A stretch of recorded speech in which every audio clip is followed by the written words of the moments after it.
우리는 영화를 보거나 소설을 읽거나 인터넷에서 동영상을 보면 행복해질 것이라고 생각합니다.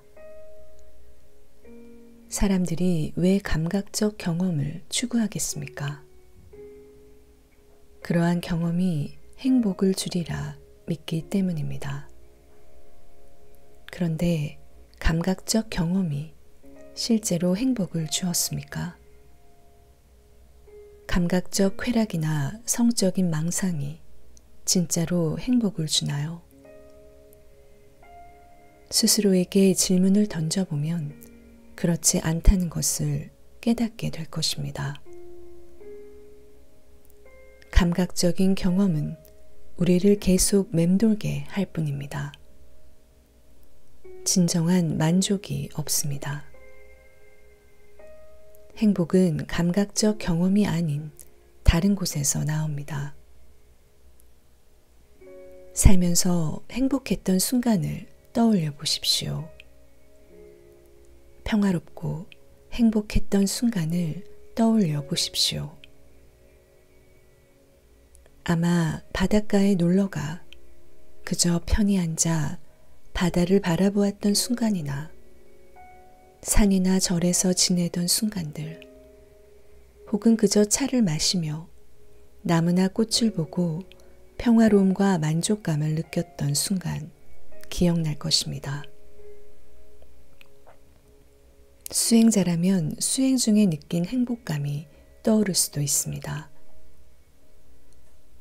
살면서 행복했던 순간의 공통점은 그 순간에 만족했다는 것입니다.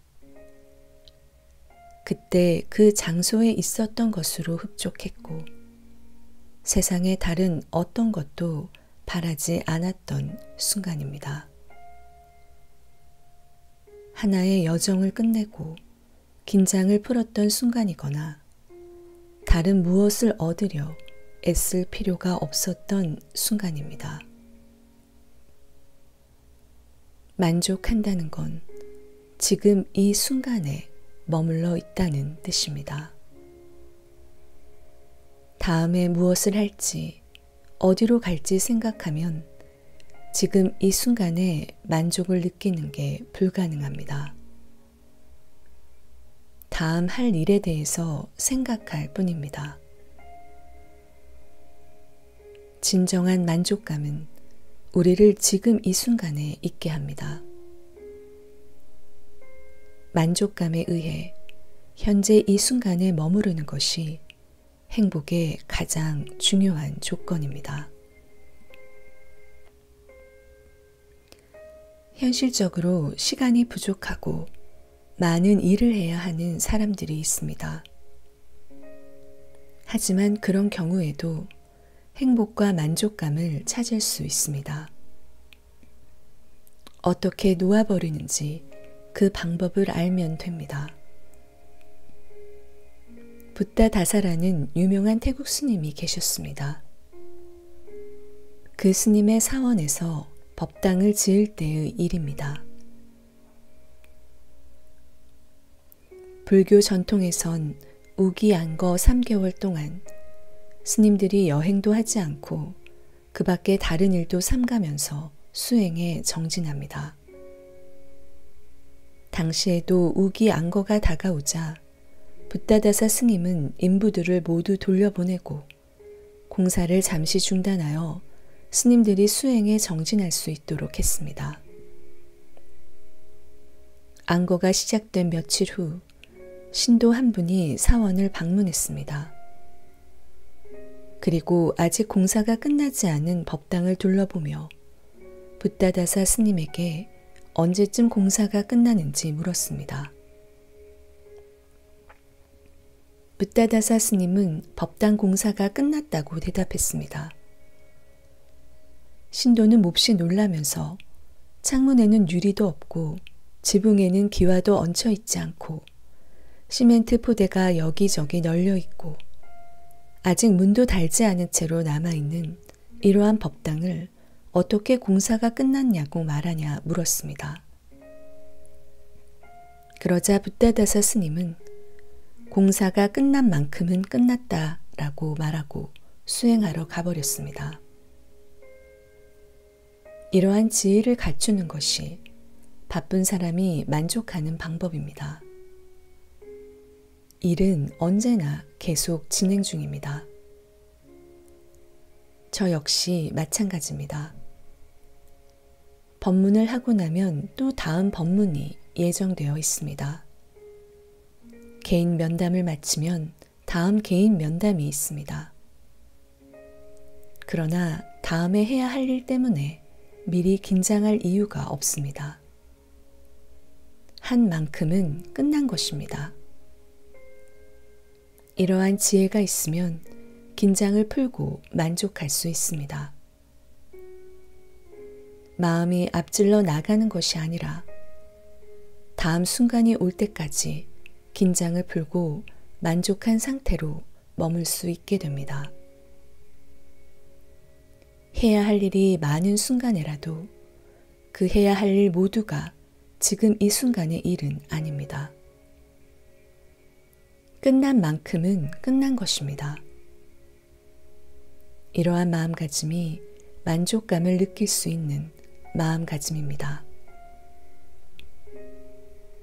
명상 수련회를 했지만 니미따도 나타나지 않고 선정도 얻지 못하고 예류자도 되지 못하고 그 밖에 다른 증득도 얻지 못했다 생각합니까?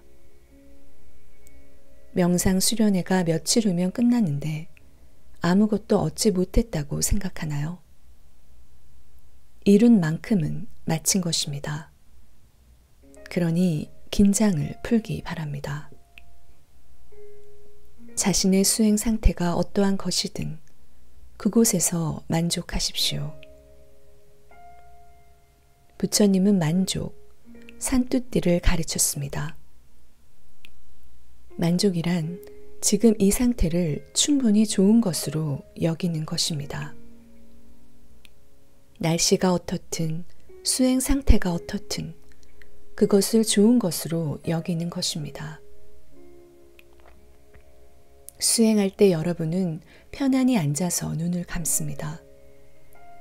얼마나 좋습니까? 부처님은 제자들에게 수행하라 가르쳤습니다. 여러분은 수행을 합니다. 부처님의 가르침을 그대로 따르고 있는 것입니다. 훌륭하지 않습니까? 이 모든 것이 충분히 좋은 일입니다. 있는 그대로 충분하고 아름답습니다. 수행할 때 저는 어떤 것도 바라지 않습니다. 그저 앉아 눈을 감고 현재 상태를 충분히 좋은 것으로 받아들입니다. 그러면 수행은 저절로 깊어지고 기쁨과 행복감이 다가옵니다. 무언가 바라는 것이 있으면 지금 여기에 있는 것에 만족할 수 없습니다. 괴로움은 자신이 원하는 것을 얻지 못하는 것이며 원하지 않는 것과 함께 있는 것입니다. 어떻게 그 간극을 좁힐 수 있을까요? 자신이 현재 있는 곳과 자신이 있기를 원하는 곳 사이의 간극을 좁힐 수 있는 방법은 무엇일까요? 그 간극을 좁히는 데는 두 가지 길이 있습니다. 첫 번째는 일하고 노력하고 열심히 애써서 자신이 있고자 원하는 곳에 가닿는 것입니다. 이것이 세상의 방법입니다. 아마도 몹시 스트레스를 받고 괴로움을 겪고 실망하고 좌절하고 불만족을 느끼게 될 것입니다. 다른 길은 훨씬 간단합니다.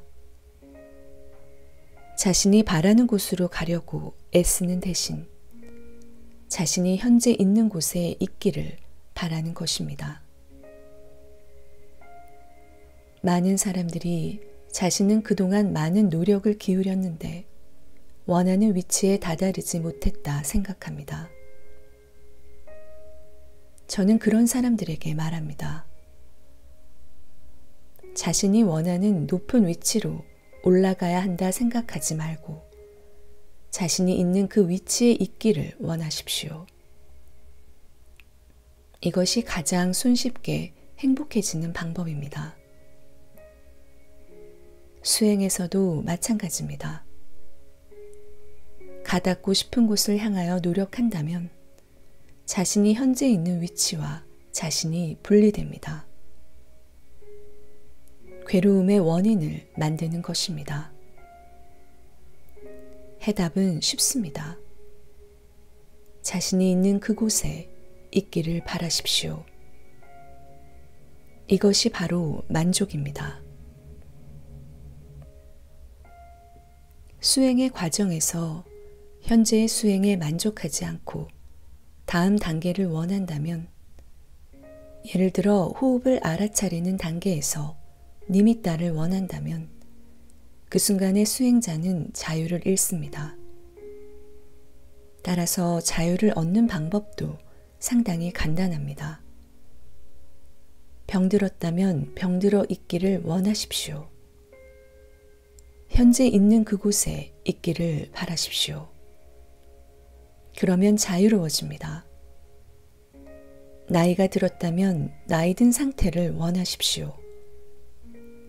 육체의 나이가 더 이상 감옥이 되지 않을 것입니다. 지금 현재 지내고 있는 거처에 만족하지 못하고 다른 거처로 옮기고자 한다면 현재의 거처는 여러분에게 괴로움이 됩니다. 하지만 사실은 거처가 괴로움이 되는 것이 아닙니다. 괴로움의 원인은 거처를 옮기고 싶은 마음입니다. 때로는 아름다운 호흡의 단계에서도 자신의 수행 단계에 만족하지 않을 수 있습니다. 몇 년이나 수행을 했는데 겨우 이 정도냐 생각하며 불만스럽게 느낄 수 있습니다. 이 경우에도 불만족을 야기한 것은 현재의 수행 단계가 아닙니다. 그 이상을 바라는 마음입니다. 그러므로 어떤 명상 수행이든지 자신이 지금 경험하는 그 수행을 충분히 좋은 것으로 여기십시오. 그곳에 있는 것에 행복해 하십시오. 니미따 수행도 아니고 선정 수행도 아니지만 들어오고 나가는 호흡을 바라보는 이 순간의 호흡 수행에서 행복을 느끼십시오. 행복을 느끼면 자유롭고 만족하게 됩니다. 만족하면 기쁨과 행복감이 일어납니다. 그리고 기쁨과 행복감으로 인해 더욱 커다란 만족감을 느낍니다. 그러면 니미따가 나타납니다. 현재 이 상태에서 만족해하자 니미따가 나타난 것입니다. 이런 과정을 통해서 수행자는 어떤 마음가짐으로 수행해야 하는지를 배우게 됩니다. 수행에서 중요한 것은 무엇을 경험하는가가 아니라 어떻게 경험하는가입니다. 경험에 대한 내면의 반응이 중요한 것입니다. 현재 상태에 만족하지 않고 자신이 지금은 비록 여기 있지만 다음 단계로 부지런히 나가야 한다 생각한다면 스스로 괴로움의 원인을 만드는 것입니다. 현재 있는 바로 그 자리에 있기를 원하면 그 순간 여러분은 자유로워지고 수행은 급진전을 이룰 것입니다. 자리에 앉으십시오. 아무것도 하지 말고 현재 상태에서 행복감을 느끼십시오. 기쁨을 통해 수행자는 몸과 마음의 편안함, 경안을 얻습니다. 기쁨이 편안함으로 이어지는 것입니다. 지금 이 순간 이곳에 있는 것이 행복하다면 행위를 할 필요가 없어집니다. 그러면 행위가 없는 정지 상태가 됩니다. 마음이 작동을 멈추는 것입니다. 무언가 문제를 해결해야 하는 경우에 마음은 작동을 시작합니다. 만족하면 아무 문제가 없습니다. 아무 문제도 없으면 현재의 상태가 행복합니다. 현재 상태가 행복하면 마음이 작동을 시작할 필요가 없습니다. 자신이 몸의 주인이라 생각하지 않는다면 몸은 평화롭고 아름답습니다. 몸을 자신의 소유라고 생각하는 순간부터 몸에 대해 걱정하기 시작합니다. 가슴에 통증을 느끼기만 해도 심장 마비를 염려합니다. 몸이 자신에게 속한 것이라 생각하면 그때부터 걱정하고 염려하게 되는 것입니다. 여러분은 지금 명상 수련회를 위해 임시로 이곳에 머무르고 있습니다. 며칠 지나면 이곳을 떠납니다. 물론 여러분은 지금의 임시 거처를 깨끗하게 사용하고 있을 것입니다. 하지만 문짝이 잘 안 맞거나 창문 유리에 금이 갔다고 해서 그걸 자신의 문제로 여기고 걱정하진 않습니다. 여러분은 그저 방문객일 뿐입니다. 이제 곧 떠날 겁니다. 따라서 지나치게 염려하지 않습니다. 자신의 몸을 이러한 임시 숙소로 여기십시오. 여러분은 그저 방문객일 뿐입니다.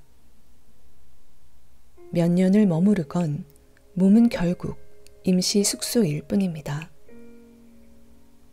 너무 염려할 필요 없습니다.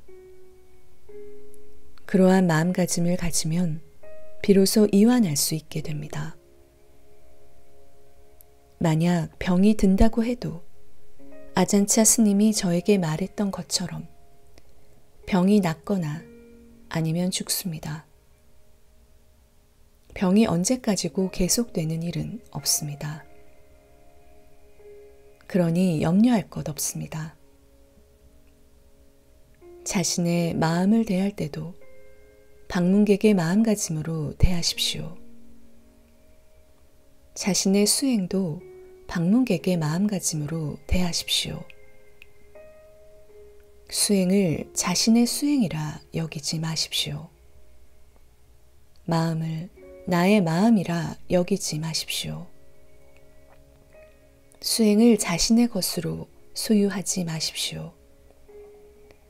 소유하지 않으면 책임이 없습니다. 수행에서 진전을 이룰 필요도 없습니다. 깨달음을 얻을 필요도 없습니다. 어떤 것도 할 필요가 없습니다. 그저 방문객입니다. 그런 마음가짐을 가지면 아마 굉장히 빨리 깨달음을 얻을 것입니다. 무아의 가르침이 이런 것입니다. 자신이 무엇인가 소유하고 있다고 생각합니까?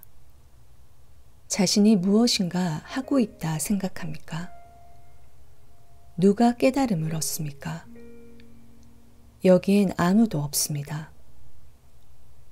허공에 훈장을 달려하는 것과 같습니다. 훈장에 핀을 꽂을 곳이 없습니다. 예류자라는 훈장을 어디에 꽂겠습니까? 학위 증서를 받아도 걸어둘 벽이 존재하지 않는 셈입니다. 주인이 되지 않고 방문객이 되면 삶이 훨씬 쉬워집니다. 저는 이곳 스리랑카에서 그저 방문객에 불과합니다. 따라서 책임이 없습니다. 하고 싶은 말을 다 하고 며칠 후엔 이곳을 떠날 것입니다. 자신의 몸과 마음을 방문객의 태도로 대하면 놓아버리기가 쉬워집니다. 방문객은 무엇을 개선해야 하는지, 무엇을 없애야 하는지, 무엇을 이해해야 하는지 알지 못합니다. 아름다움과 고요함을 느낄 뿐입니다. 자신의 마음을 주인의 자세가 아닌 방문객의 자세로 대한다면 문제점과 개선해야 할 부분을 보면서 계속 실망하는 대신 마음의 아름다움을 볼 수 있게 됩니다. 방문객으로서 평화로움과 고요함을 느끼게 되고 만족감에서 우러나오는 행복을 느낄 수 있을 것입니다. 그러나 마음의 주인으로 남아있으면 결코 만족할 수 없습니다. 희열에서 경안이 나오고 경안에서 행복감이 일어나고 행복감으로 인해 마음이 고요해집니다. 고요함이 깊어지면 선정에 이릅니다. 선정에선 더 깊은 행복감을 느끼게 됩니다. 그때 여러분은 세상을 있는 그대로 볼 수 있게 되고 깨달음을 얻을 수 있습니다.